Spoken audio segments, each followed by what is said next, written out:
What if you discovered a hidden paradise, untouched by the world, only to learn that in that place, your greatest gift was considered a defect? You're listening to Kahani Bar. I'm Malika, and tonight's story is an adaptation of The Country of the Blind by H.G. Wells.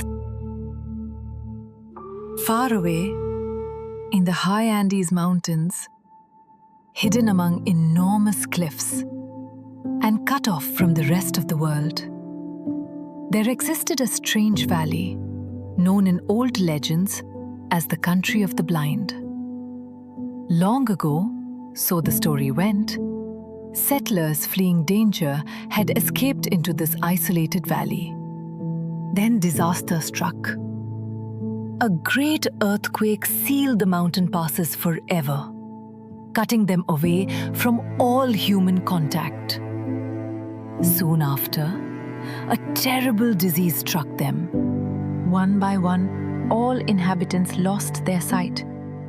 The children born after them were blind from birth. Generation after generation passed until sight itself became only an ancient myth, something forgotten entirely. The people adapted perfectly to darkness. They built smooth paths they could navigate by touch. They worked, farmed, married, and lived orderly lives without ever imagining vision existed. And among them there arose a proverb: "In the country of the blind, the one-eyed man is king." Many years later, a mountaineer named Nunees heard stories of this hidden valley while traveling in Ecuador. Nunees was adventurous, proud, and confident in his abilities. During a dangerous expedition across the mountains, he slipped while climbing at night. He fell, a tremendous distance down the snowy slopes and rocky ledges. It was no less than a miracle that he survived. Bruised and exhausted, he awoke the next morning in a strange valley, surrounded completely by impossible cliffs. As he explored, he saw people approaching. At once he realized something peculiar. Their eyes were closed and sunken, their movements careful and guided by hearing and touch. They were blind. Excitement filled him immediately. At last he remembered the old saying, "In the country of the blind, the one-eyed man is king." Surely, he thought, these people would marvel at his gift of sight. He imagined himself becoming their leader and teacher. But things did not happen as Nunees expected. The blind villagers brought him into their settlement kindly enough, though they found him strange and clumsy. They could hear his uncertain footsteps and awkward movements immediately. "You move very badly," one of them told him. Nunees laughed. "You do not understand," he said. "I can see." The villagers paused in confusion. "See?" they repeated. He tried explaining and describing. Mountains, clouds, stars, colors, distance, light, trees and flowers, bees and butterflies. But they could make no sense of his words. To them, his descriptions sounded like madness. One elder explained patiently, "This man speaks foolishly. His mind is undeveloped." In their world, sight did not exist. There was no language for it, no concept for it, no reason to believe it possible. And so Nunees' great advantage became useless. Still, he believed he could rule them eventually.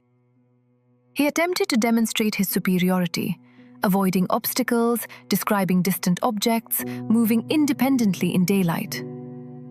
But the blind villagers were not impressed. In fact, they functioned far better in their environment than he did. They moved confidently through darkness, while he stumbled at night helplessly.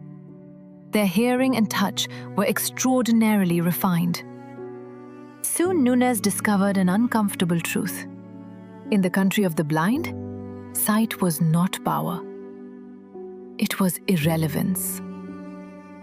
The villagers eventually put Nunees to work. Humiliated, he became a laborer among them. They treated him kindly, but regarded him as mentally imperfect because of his strange talk about seeing. Over time, he grew lonely and frustrated. Yet gradually, he also began adapting to their society. Then he fell in love. The woman was named Medina Sarote, daughter of a respected villager. She was gentle, curious, and unlike the others, she listened to him kindly, even when she did not understand him. Nunees loved her deeply and wished to marry her.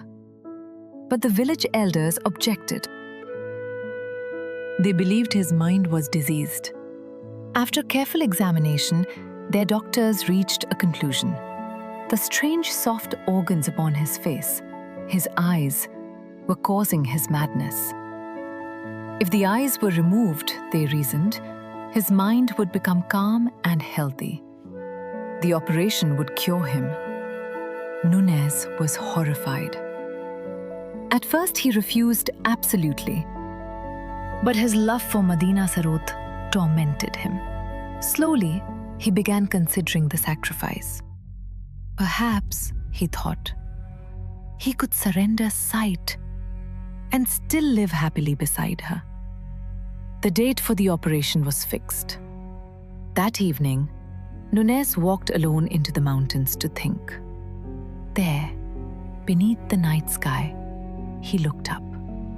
For the first time in months, he saw stars burning brilliantly overhead, moonlight shining across snow peaks, vast heights glowing in silence. The beauty overwhelmed him. Suddenly he understood what he would lose forever.